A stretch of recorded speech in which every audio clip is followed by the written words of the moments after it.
Hey everybody, and welcome to the first episode of Midnight Files. Today is Tuesday, March 13th, 2018. I'm Alex Rao. I'm Kat Davis. Let's go. Hello.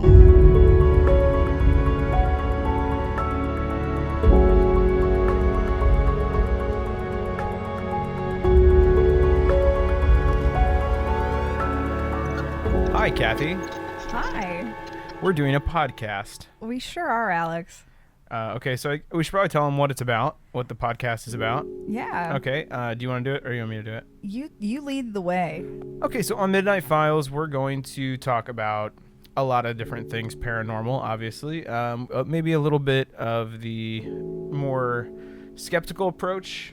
I really kind of look at it as a way for us to discuss in depth things that I can't really concisely put into one video. Things that would be better with a dialogue, and instead of opening it to having people comment in comments, I'd rather talk to somebody about it, and that somebody would be you.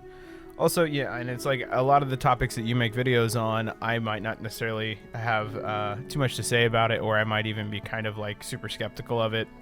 So this will be a kind of a place where we can explore the more really for you more realistically creepiness. Strange creepiness out there. And that's not to say that every single story that we cover is going to be like 100% rooted in fact. We'd like it to be. I think I would like it to be, but it's at least, things that have a good case behind them worth looking into. We're kind of new. We're actually brand new to this, so we're gonna just kind of wing it through the first one. We have a couple of segments that we're going to do and try and kind of lock down a format. We're aiming for like the 35 to 45 minute mark. So if anybody has any feedback on that, anybody that is listening, if anybody does listen, has any feedback on that, and if you decide to listen, settle in. It's gonna be a little while. It's gonna be a nice time. Well, I don't know about you, but some of the podcasts I listen to are way longer than 35 or 45 minutes, and I think 35, 45 minutes is actually on the shorter side for podcasts. I would be setting ourselves up for maybe a little bit of failure if we were like, oh, we're gonna do a 3-hour fucking podcast. Oh, also not safe for work. It's maybe too little, too late. But yeah, it's I swear a bunch, and I probably will do that without thinking about it. So. But as you know, you don't. Listener discretion advised. Right, and yeah, we're definitely going to talk about like some messed up shit. So, this week's episode, maybe not so much. We have some like more of the stranger side of things. Like I think the most macabre thing we talk about is like skeletons, I think. But and not just scary skeletons. And not just like, just random skeletons. It's part of a story. But, later on down the road, we might talk about, serial killers, stuff like that. And if that's the case, then yeah, definitely not for like young ears. Unless your kid's real cool. Yeah, unless your kid's really, really cool. And or you are a bad parent. Okay, so I think what we want to do is we want to just jump in by having a like mainline topic. This week, I sifted through some of the weirder stuff that I've had held to the side for a while. Your Midnight Files? Yeah, yes, they are my Midnight Files, where you've created all the these awesome videos, everything from your most recent one was like doppelgangers and stuff that is like super creepy, super cool, but in a lot of cases totally unverifiable. The kind of things it's a lot of hearsay. Yeah, I mean, but that's okay. I mean, like you're not gonna get like physical proof of a ghost. If people claim for it to be true, I like to believe that those claims could be rooted in something real happening to them. For sure. And it's like with these cases that I've held to the side, or not even, I make it sound so serious, like my case files. No, just the things that I've kind of either saved or favorited along my journeys through the weird side of the internet, are just things that I found really weird or really interesting. And like I said, sometimes also not verifiable. But this week, I thought the most interesting thing to talk about would be things that are out of place or that are where they don't belong. Specifically, the first few stories, airplanes. There's something so weird to me about an object being found in a time when it's not supposed to be, or a place where it's not supposed to be. And there's usually some like photographic evidence or at least firsthand witness accounts. More than one witness account. Sure. I've compiled, I think, a pretty good list for us to go over, and if I missed any, please feel free to jump in if you've got some too. So yeah, Is there anything else you'd like to say before we get started? Like, in terms to your like subs or your listeners, anything like that? Thanks for giving it a listen already and trying something new with us. I know I've talked about doing audio format occasionally, like in doing a possible creepy themed hypnosis at some point and just some weird things that are audio based. That has not happened obviously yet, but it's nice to explore something that is just done in audio and get some of your feedback on it to see if it's something we could pursue more. So any feedback would be great. Right on. Unless it's really mean. In which yeah, case... if you're gonna be a real butt about it, you can be quiet. Actually, you can just tell us. We have pretty healthy egos. It's fine. You can just say you didn't like it. Okay, so the first case, and like in this format, totally could change from week to week or moving forward if we find a better way to do it. But the way we're gonna do it right now is I've got a story. I'm gonna go over it real quick and just kind of bounce it off you and see what you think. Okay. Okay. Now, this first story is what looks like a scan of what could be a Weekly World News. I don't think it is, though. It looks like which was my favorite publication to date. Yeah, well, the Bat Boy and all that.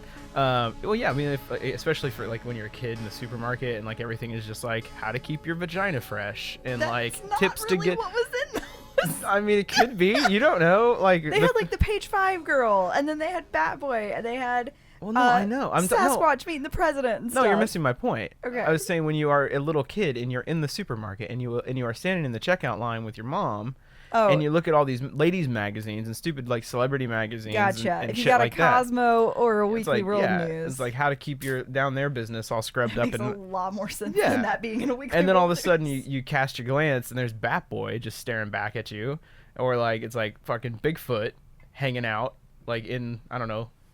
Like Poughkeepsie or some shit. Did I tell you about the time we had the Weekly World News fair attraction?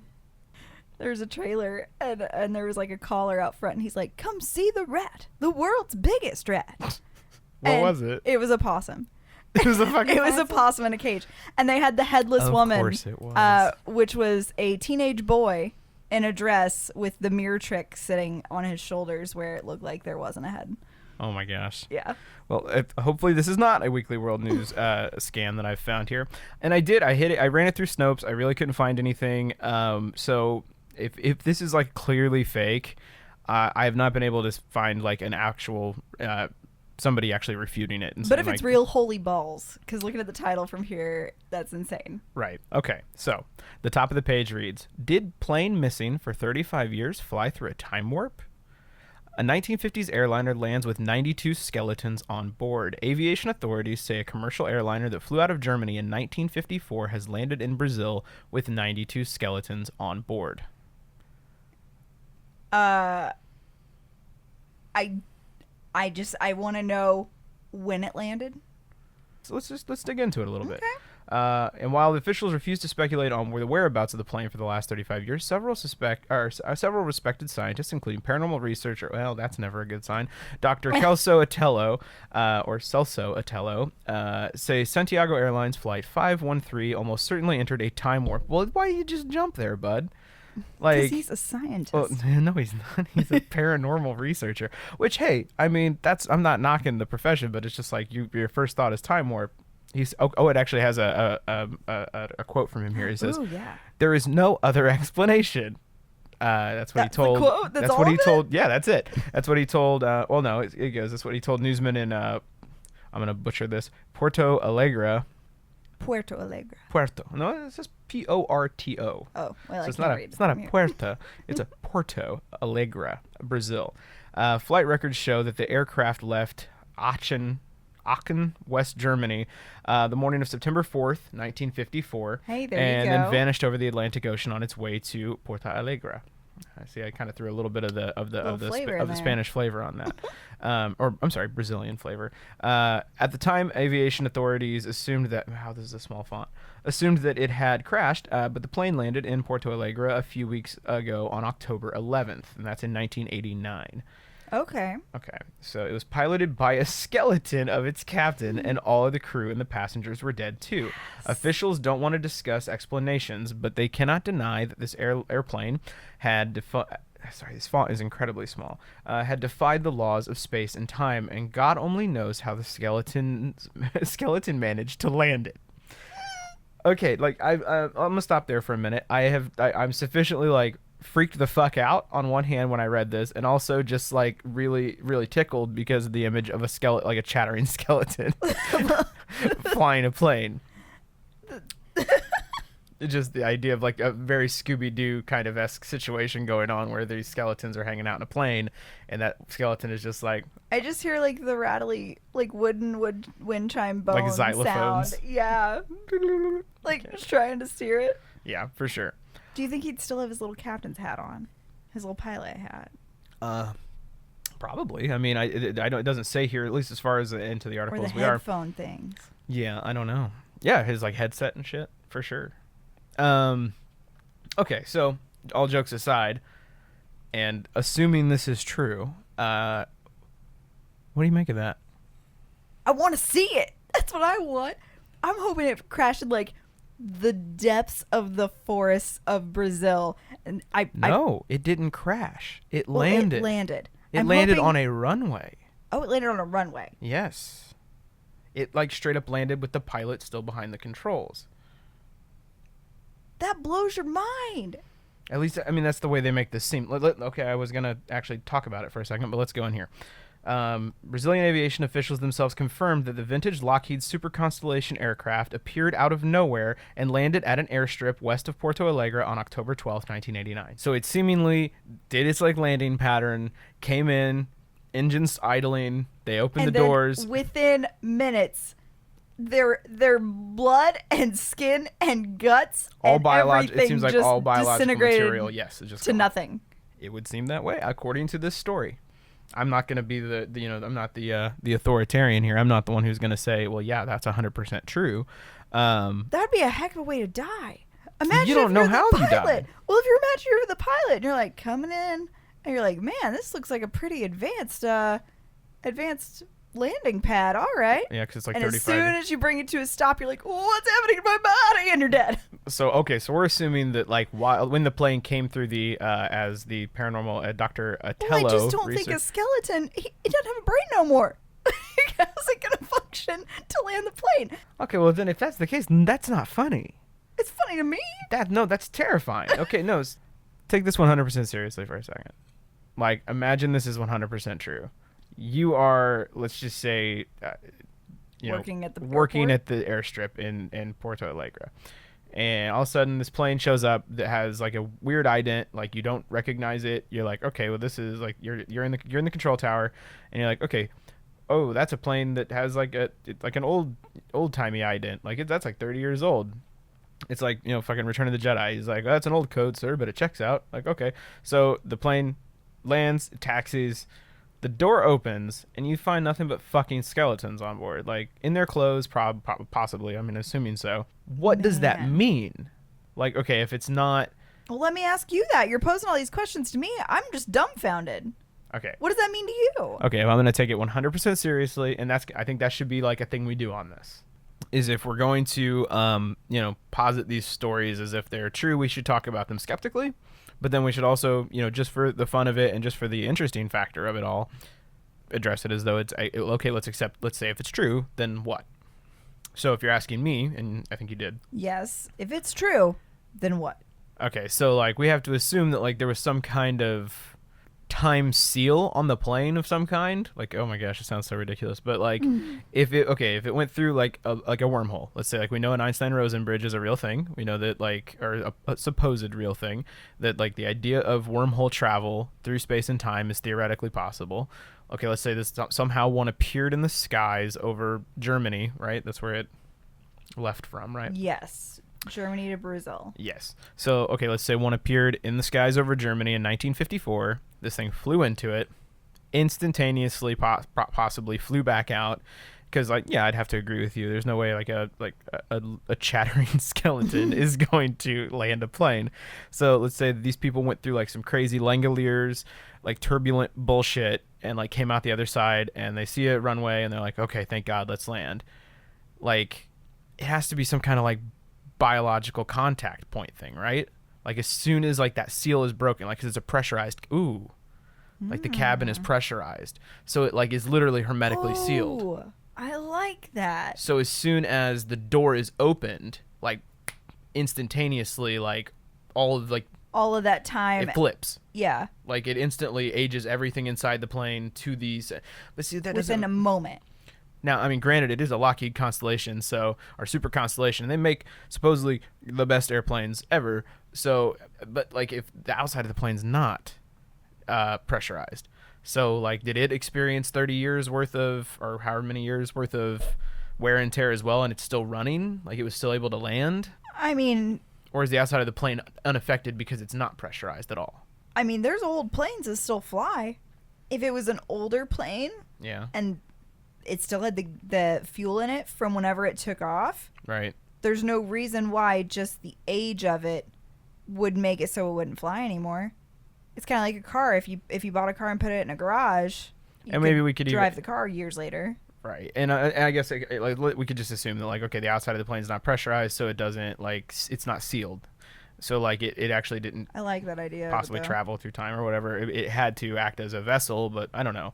I like the only way this works for me is if like the air pressure seal, like the hermetical seal of the plane itself, as soon as that seal is broken, like time catches up to it like a rubber band that's been like pulled back and just snaps.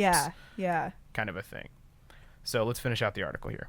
They also said that its powerful turboprop engines were still idling when support personnel found the skeletal remains of the 88 passengers and a 4-man crew, including Captain Miguel Victor Curry, who was still clutching the controls.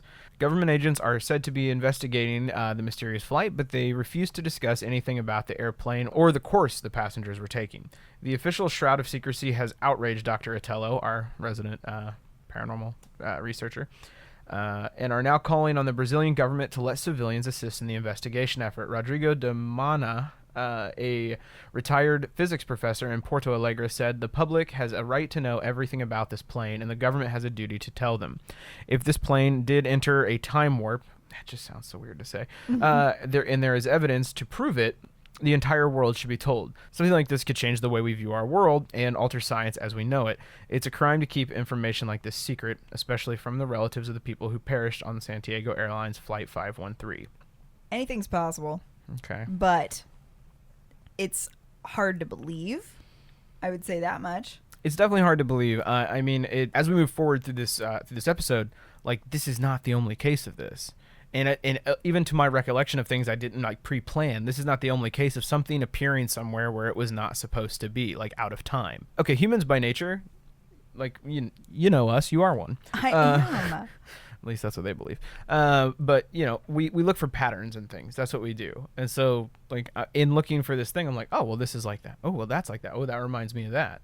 You know what I mean? Yeah, absolutely. And it's like I start to realize, and that's how this made this into my little list of files. I'm like, oh, this fits in right with with like X, Y, or Z. Which, well, now I have to dive into the rest of them. That's pretty weird, man. Super weird. I think my final verdict on that one for me, I want to believe. Yeah, I would give it the X-Files. Yeah, it gets an X-Files, right? I don't know. Maybe we'll come up with a better system for that. But like, I want to believe that it's true. I don't necessarily think that it is. But I'm on the same page with this one. Yeah, but holy shit if it is, because that's super fucking creepy. Okay. Yeah, and I want to see evidence pictures. Okay. So next one. Now I have another one here. Now this one is a little bit more out there, if you ask me. I don't know. I haven't been able. I really couldn't find much about it. I found one newspaper clipping that looked like it was scanned, and maybe there'd be a way we could, if wherever we host this, we can like upload links to these things so you guys can see them too, and kind of take it into your own processor and kind of decide what you think about it. But this one is the Riddle of Flight 914. Ooh, you ready? Riddle me this. An airline charter flight that left New York in 1955 with 57 passengers and crew astonishingly landed at an international airport in March of this year. This year being 1985. Okay, so while we kind of took a pause there and I think this is kind of cool to maybe leave into the show, maybe not for future episodes, maybe do a little more polished, but since this is our freshman attempt, let's go ahead and share this with you guys. So in just digging around trying to find these transcripts with the flight number and all this stuff, totally found out this one's fake. At least, I mean, it's probably... That one is verified Weekly World News, right? Verified as Weekly World News on a website called Book... While my favorite publication, full of crap. Well, see, and this is kind of the point of this podcast, is I'm only really interested in the truth. Like, I love a good creepy story. I love the paranormal, and like I especially love like UFOs, time travel, cryptids, that kind of stuff. But I really am only interested in the truth for myself. Right. So you like to entertain the possibilities of the creepy things in the world, but once you know for sure, then that helps you figure out what's next and what else is really not understood. For sure, yeah. I mean, I think that if you keep eliminating all the bullshit, like eventually you will, I do genuinely believe you will be left with some genuine mystery.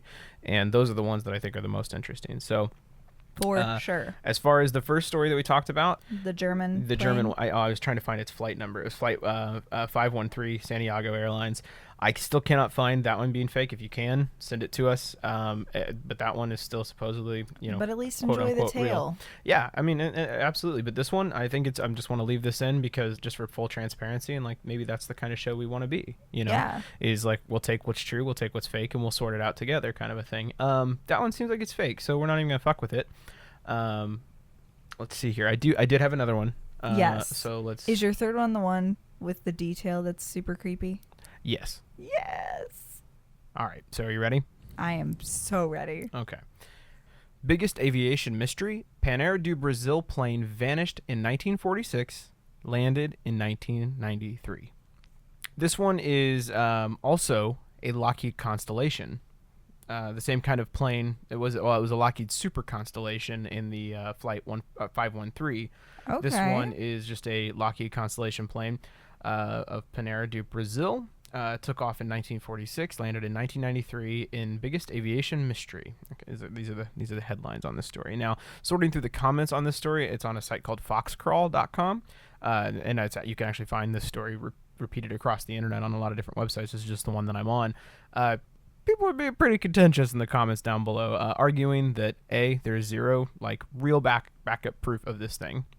But other people arguing, hey, there's no proof that it's not real. So it depends, I guess, on which side of the fence you sit. I think you have two people right here on this podcast that are 100%. Hoping it's real. Well, no, I think that we are the perfect representations of that. Yeah. You would be like, oh, hell yeah. And I'd be like, well, it's fake until it's proven real. And you're like, nah, it's real until it's proven fake. So we settle with, let's just talk about it. For sure. Yeah, pretty much. Yeah. Okay, so you want me to give it to you? Give it. Okay. All right. In 1946, a plane departed Rio de Janeiro heading for the Cuban capital of Havana. It disappeared after takeoff. The mysterious vanishing was reported, and the case closed after local authorities failed to find the airliner. Puzzling disappearance rocked the world again, and when the plane landed 47 years later in December of 1993, not in Havana, but in Bogota, Colombia. 36 human skeletons, warm cup of coffee, lit cigarettes, gold brand, and newspapers dated for 21/09/1946 and whose ink smelled like they had been printed out. See, now that right, okay, it's creepy as fuck. Yes. 100%. But the details and the way, the prose that it's written in makes me feel like you're trying to tell me a story. You know what I mean? It's a really good one. It's a creepy story. Yeah, for sure. Like the warm cups of coffee, cigarettes still burning. Like now I get being able to easily observe steamy cups and smoking cigarettes. But how you gonna smell the fresh ink? Yeah. Who's gonna get down by that skeleton holding that paper and sniff it? Well, like, yeah, I guess. Well, I mean, we're going off this thing is that what these people are saying is true. True. But it just said, I mean, like the way that they're describing, and whose ink smelled as though they had just been printed out the day before. Like that just seems so flowery. Seems a little wordy. Yeah. All these things were found on board the ghost aircraft, the type of which was a Lockheed Constellation L049149. So we have two planes, both the same manufacturer and the same model, just one made in 1955, one made in 1946. The one in 1955 being the Super Constellation. This case ranks as one of the greatest mysteries in aviation history. No one can explain how the plane disappeared in 1946 and reappeared in 1993 before making a perfect landing on an airport runway with only skeletons on board. So again, saying it landed on a runway. It actually, came in, it did a landing like it's supposed to do, and then they were skeletons. I love this story. Yeah. And, like, you know that it would have had to have landed pretty accurately if all those cups of coffee were still intact. Yeah, no turbulence. It made a smooth landing. Still warm cups of coffee. Nobody dropped those burning cigarettes on the floor. I guess they were still clutched betwixt the bone fingers. If if the clothes were clinging on the bones, Or if it was like a they Fallout disintegrated situation. as well. Like, don't you just picture the streets of every Fallout game where you just find skeletons like with like shit still on them, their clothes still like all torn and tattered? That's what I'm seeing inside these planes. Mm-hmm. Okay, now hang on. I want to see who's talking here because I have a quote. Okay, Herman Guevara was the leader of a very large group of scientists whose mission was to shed light on the mystery. In turn, the stunned investigator said he could not explain what had happened and how it was possible that the plane could land without any living crew members on board. The only thing I can tell you is that the plane. I feel like I should do an accent right now. Oh no! I'm not going to. I just feel like I should. I just wanted to say that out loud. That we are. Do you want to give it a whirl? No, we're in 2018, y'all. Can't do it. I think the time has passed when we can do that kind of thing, and that's okay. I just wanted to let you know it is in your brain. It's in my. You are working that accent. Yeah. So, here we go. The only thing I can tell you is that the plane took off at the airport in Rio de Janeiro on September 21st, 1946, and went missing during its flight. Over 47 years, the same plane lands at over 47 years later, I'm assuming is what it meant to say, the same plane lands at another airport in South America, and no one can explain what happened in the meantime. How a plane carrying only skeletons on board made a landing, only God knows! Exclamation point. The 36 passengers, including a crew of 4, took off after all regulations. Okay, maybe it's something lost in translation. That's what I was just getting ready to say. Said the aviation expert shortly after the investigation. I really thought you'd at least throw an accent in on Rio de Janeiro, but it's okay. No. The incredible story began when an unknown aircraft with a very old inscription, Panair Do Brazil. Wow, I can't even see. That's why I can't attempt an accent. I can't even say these words in English, like it with an American accent. Came out of nowhere and began landing maneuvers at Bogota Airport in Colombia. The airport staff tried in vain to prevent the unknown plane from landing because of a BOAC, British Overseas Airway Corporation, was preparing to land. Our flight was preparing to land at the same time and use the same runway. Thanks to the skillful maneuvering of 54-year-old Captain Anthony Ballard, the British airliner was able to avoid a fatal. See, like there should be. Like recordings. More claims. No, there should be recordings of that then, of these guys talking and being like, "Hey, I'm gonna hit this fucking plane if you don't move." But he avoided the fatal collision in a split second. You need to know. Okay, this is another quote. As for Panair Do Brazil, or simply Panair, thank you. Yeah, because I don't understand how to say things very well, so we're just gonna say Panair. You need to know that it was a Brazilian airliner that operated between 1929 and 1965, and from 1946 to 1965 was considered to be the largest carrier not only in Brazil but in all of Latin America. It currently exists as a non-operating company. Okay, so there were no other Panair flights happening at the time. There was that was not a plane that was in operation, ostensibly anywhere else. So is it the largest company? It was. Okay. Was considered to be the largest carrier not only in Brazil but in all of Latin America in 1946 to 1965. But at the time of this landing in 1993, I think it was, in December 1993, they were a non-operating company but still existed. Panair did. Okay. The main question all experts tried to answer was, I'm going to paraphrase this, where the fuck was it? Where was the phantom plane all those years? Initially, it was thought that the aircraft entered a time gap. What? Initially? That was their first fucking thought? See, this is what makes me not believe this shit. Initially, it was thought at the time the aircraft entered a time gap, which made it fail to return for so long. But according to this theory, people were expected to remain alive. Not if you go back and you find the very popular opinion that we just came up with about 15 minutes ago. That if you have a pressurized seal, then that actually, like, seals you in time somehow. Yeah, it seems a little ridiculous. Okay, I mean you get the gist of this one. So landed, creepy spooky skeletons, cups of coffee, cigarettes. It's very strange. The coffee and cigarettes are the coolest part of this story, for sure. Yeah, for sure. It's very weird. What's your take? I think my take is just it's so similar, but at the same time the difference on this one would be the years. There's about a 10-year difference on the beginning and the end dates of when it happened. So in terms of like disappearance to reemergence? Yeah. Okay. The other twos were 50s and 80s. This one's 40s and 90s. It was 47 years that the plane was missing. I'm curious if that has anything to do with these disappearances, supposedly. Like if they did happen, there was a certain period of time where they needed to occur or needed like to a special reappear. time of day, or when like the gateway opens or something like that. Kind of. Well, Like a temporary Bermuda Triangle of planes. Okay. Now the Bermuda Triangle we could probably do an entire fucking episode on, yeah. but let's throw out one other theory. It's aliens, y'all. I mean, they confirmed that UFOs exist. Their origin, they did not, obviously. Right. But that's what UFO means. Unidentified is the key word there. So yeah, UFOs do exist. Shoot, these planes could have been considered UFOs if they couldn't have been communicated with for a while, and they were in some type of other landing dimensional pattern. slip. Oh, okay, yeah. Yeah. Well, moving at a different time, in a different way. in a pre-aviation era, like showing up like over like the Pilgrim, over Plymouth Rock. What they don't Just show like, you oh, what the when fuck is they that? depict Thanksgiving dinner the first The year. Panair Do Brazil. Duh. Yep.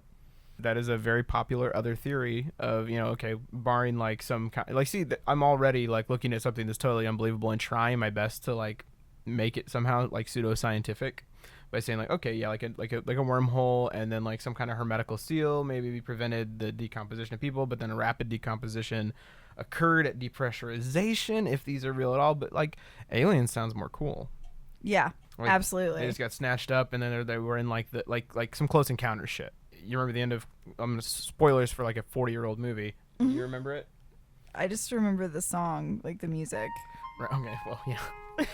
Well, they in the beginning of the movie, actually, they find like a fleet of World War II, which that actually dovetails very nicely into the next story as well. But they found a like a bunch of World War I or World War II planes like out in the middle of the desert, and the planes had been missing for forever, and all the like altimeters and the fuel was all still there, and they're like, and they were like, well, where the hell did these come from? These things were supposedly like 30 years lost. Well, it turns out in that movie it was aliens, and they bring back the whole crew of all those planes at the end, and they're all spoilers. They're not fucking skeletons. They're just fine. They haven't aged a day, they just took them on a little joyride and shit, and then they brought them back, and they pick up the next crew, and that's where the main character goes. Gotcha. So I mean, we could have a situation like that, but with much less benevolent aliens that are like, hey, we're gonna turn you into skeletons just to watch what happens to you. But then why would they still just be clutching the controls? I don't know. Yeah, because you would think if it was some type of like experiment on let's take this entire plane. In my head, they put it in a giant UFO. But they like still have like a fake atmosphere that they're flying through. Ooh. Yeah. That's cool. Right? That's real cool. But they're like, we'll just let them fly eternally and see what happens on the decay process. Then yeah, you wouldn't be stuck flying still. Yeah, you'd be all panicked and trying to break the fuck out of that thing. Although I will say a skull with a pilot's hat and headphones on would make a baller tattoo. Anyway, I think that it would be more probable that it would be like them testing something. I would argue that would not make a good tattoo. It's a terrible tattoo. I would like it. Well, then you can get it. What I was saying, though, is I feel like it'd be more likely that they would put that whole group, that whole scenario in there, and then test something on them. And that could cause the decomposition. Basically instantaneous decomp. And then since they already are familiar with our aviation techniques, they could manipulate that to make it land properly. Ooh. Okay, so they've done like a tractor beam scenario. Yeah, where they kind of just like they're invisible up above the clouds, and they just kind of tractor beam the plane back down to look like it's landing. Yep. In what I can only assume is like an extraterrestrial prank. Like just like they're all just cracking up. Yeah, it's like a real good prank. Like they're just like, watch these fucking idiots, watch these monkeys down here on this planet. Like they're gonna scream in like 2 minutes. Well, no, it's gonna be hilarious. They're gonna be like, we're gonna land a plane with nobody. They're gonna ghost ride the whip. Like the aliens invented ghost riding the whip, and it was in Panair Do Brazil, Lockheed Constellation. Not planes. in a Panera Bread.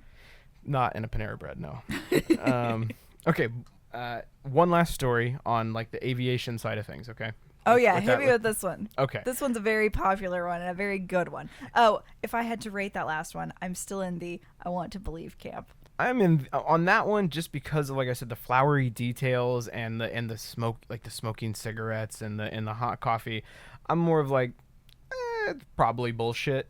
Like that's more my camp. And we gotta find a proper rating for that. Yeah, I mean, or yeah, like maybe we don't even have to do ratings. I don't know. We'll just see if we get any feedback at all. We'll see what people have to say about that. But Okay. as far as myself, I really don't buy that one nearly as much. Like I said, I couldn't find anything screaming that one was just straight up fake, like the other the middle story. But I think the first one's way more plausible, and that's why I led with it, because it just seemed so creepy.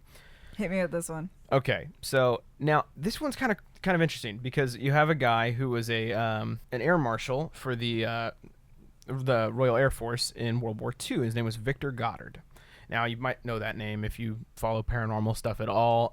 There was a famous picture of a group of squadron of pilots where a supposed ghost face appeared in the picture.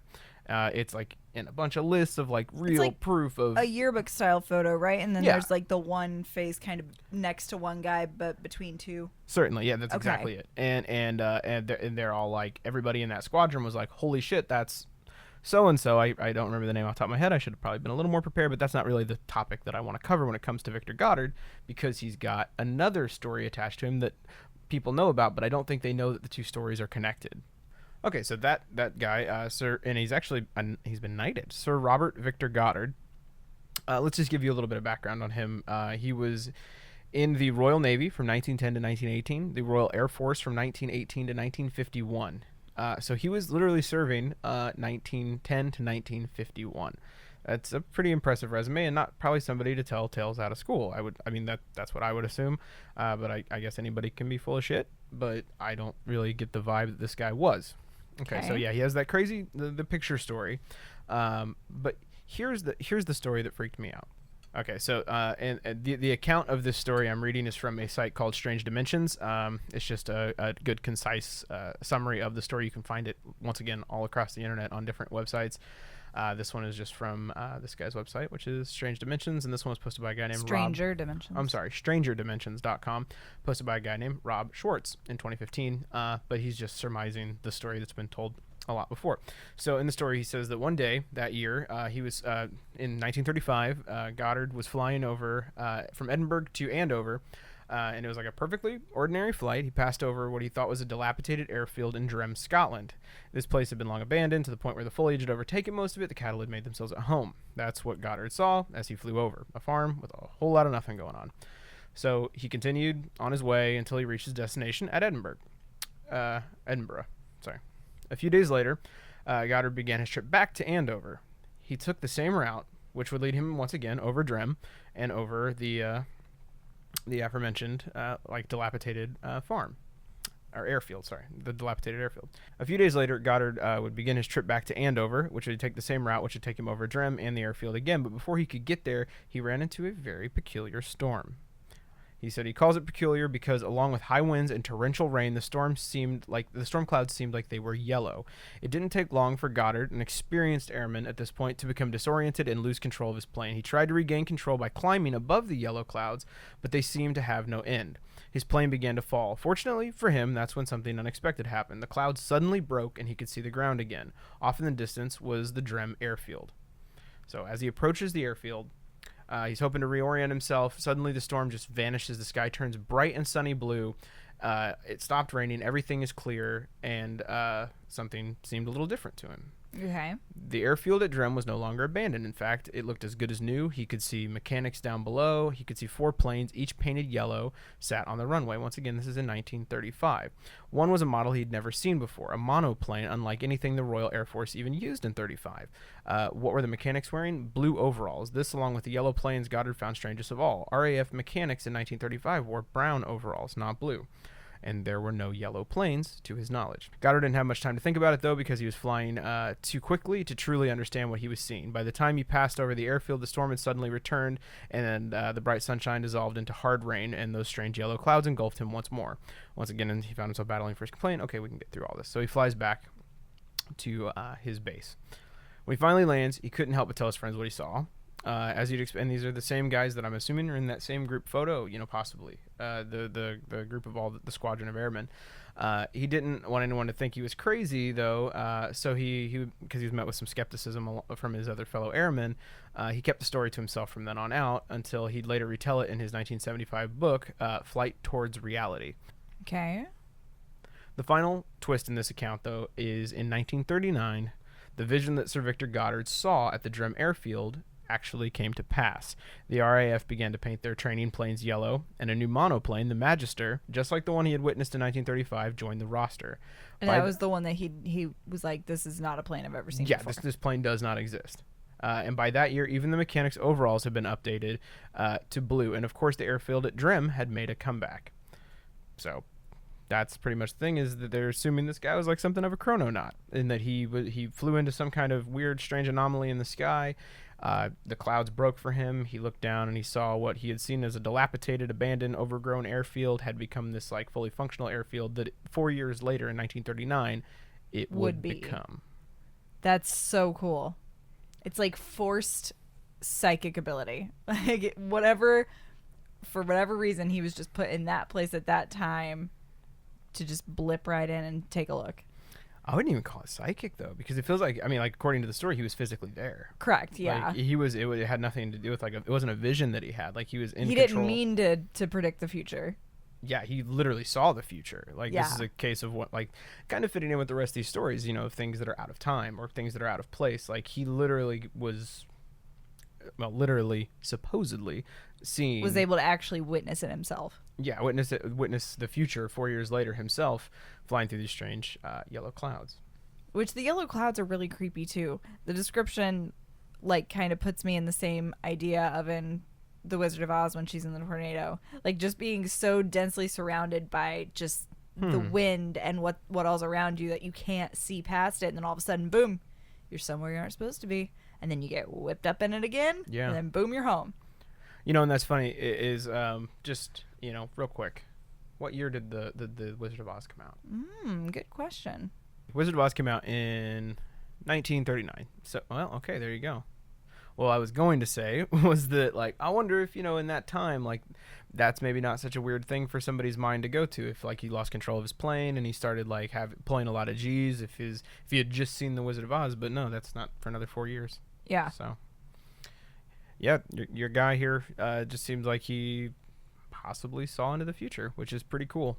Super cool. I mean, down to the monoplanes being yellow and the overalls being blue. I mean, yeah, like, somebody, like I said, can always be full of shit, but this seems like a guy who was, you know, in service for, you know, close to 40 years or a little over 40 years, 41 years.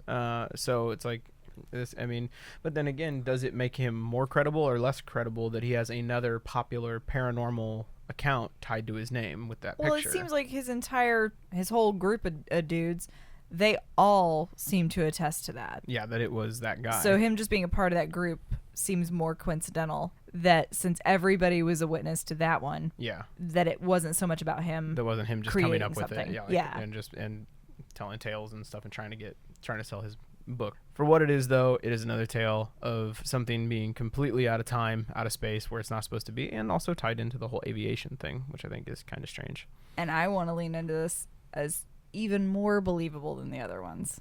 I still wouldn't say I 100% believe it, but I'd say it's more believable.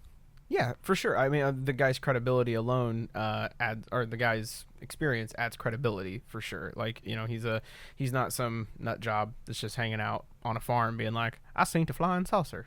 Hey, some of those dudes probably had it right now that that's kind of public knowledge. Well, yeah. I mean, well, and that's you know, take Tom DeLonge for what you will. I don't know him, but you know, the chain of custody with those videos. I mean, we're getting off topic, but it seems like it's legit. I'm just surprised the world is not more surprised, or at least more interested. But maybe that's a topic for another time. We got lots of topics. Talk about aliens. So that was like the main chunk of what I wanted to talk about this week. And I'm so glad you did, because it was full of so many really interesting stories. Yeah, and so like, what do you guys think? I mean, like, ultimately, I guess my overall verdict is, I want to believe in this kind of stuff, but I find it really hard to when every other one is like, well, it's obviously bullshit. Yeah. there's honestly hundreds of these things, and that's why we decided to kind of talk about them long form in a podcast, because it's kind of more interesting to dig into it this way than to do what a video on each one, which takes forever. This we can actually have a conversation, which I like a lot. Yeah, for sure. Okay, but that's not all that we wanted to do, right? Correct. I have an idea for a segment. Okay. I love parents talking about the creepy things their children have said. And I know that we've read a lot of them before. Oh, yeah. Usually they elicit a very strong response from you that I find very entertaining. So I would like to just go through some random threads that I find of people sharing their stories, throw a few at you, see what your response is. Okay. Should I mention the user's name or just hit you with the story? Well, where are these from? Are they from Reddit? Right now I'm on a Reddit thread. Okay. So yeah, just hit it with the Reddit username. So we got Herobotic submitting this. My niece drew a picture of a man in her room that she kept telling her parents about. He had 2 different colored eyes. One was gray. When we asked why he had one gray eye, she responded, because he can see the storm coming. Fuck that, dude. How old is the kid? Unknown. Unknown. It's I don't care. I was you gonna can go say, from fucking like you could be. It's probably 2 a or lot 20. creepier though if you're younger. You can see the storm coming. What the fuck is that? But yeah, shit? if your 17-year-old tells you that, you're gonna be like, you're effing with me. Shut up. Well, but if know, a 2-year-old says it, I think it'd be more Absolutely. credible. No, thank you. Move along. This one is from Cheeselet. Cheeselet. When my son was small, I was talking to him about growing potatoes. I described how you bank up the earth around them as they grow, and he said, I used to do that when I was an old man. See, I do not fuck with past lives. That shit is either absolutely bogus or 1000% too creepy for my bones. No, like there are kids out there, and we should do an episode on this. I would love to do one on the kids with past life memory. Absolutely, because there's so many cases. Like a couple jump to mind, but we won't go into them, so we'll save them for another time. That are really, truly scary weird. They're really weird. Yeah. Yeah, I don't mess with that. I thought right. these were gonna be funny, man. These are gonna be spooky. Okay. I gotta creep ya. You can see the storm coming. This one is from username Handshape, and they I'm sorry, what? Handshape. Not handshake. Handshape. Okay. But it just says, when you turn off the lights, that's when the black circles come. They come down like this, and he holds his hands in the air above his bed. And then he said, and they stay for a second, and then zoop, they go inside, and he slapped his chest. This kid's on some David Lynch shit. No, thank you. Is that a good one to wrap That's up enough on? of those. Good lord. Okay. Zoop, they go inside. Zoop, they go inside. Okay. To finish us out this week, I think I have another idea we could do. I like to go on the super politically correct and beloved site 4chan's paranormal board sometimes and look through what their board is called /X. And I thought we could have a segment where there are lots of interesting conversations, lots of LARPing, lots of bullshit. But I thought we could maybe pick the most outrageous thing somebody said, like within a few pages of the post, and just leave people with that one to think about as we go to the next week. Are we hoping for creepy themed or just anything? I'm just gonna pick one. Don't look, don't watch. Yeah, I'm just gonna give you one. So give me 1 minute here. Are you ready for this week's /X Files? Gosh, I think so. Okay, so after divining through these posts for a minute here, I think I found the one for us to end on. Okay. How to get a big-ass female to be my girlfriend, or rather, how do I get all females with big butts to be attracted to me? This is posted in Paranormal. And the picture is of a Japanese schoolgirl with a very large butt. I was just tracking that one down because that one just made me happy. I'm going to be reading this thread for later. Okay, that's it. That's all the time that we have for this week. I hope you guys liked it. I hope it was fun. Yeah, thanks for joining us. I hope we do another one. Maybe Me we too. will. Maybe we won't. It's kind of up to you guys whether you guys like it or not. And but I had fun. Tell us what you want, what you really, really want. For sure, man. For Midnight Files, I am Alex. And I'm Kat. Have a strange week. Ooh, I like that.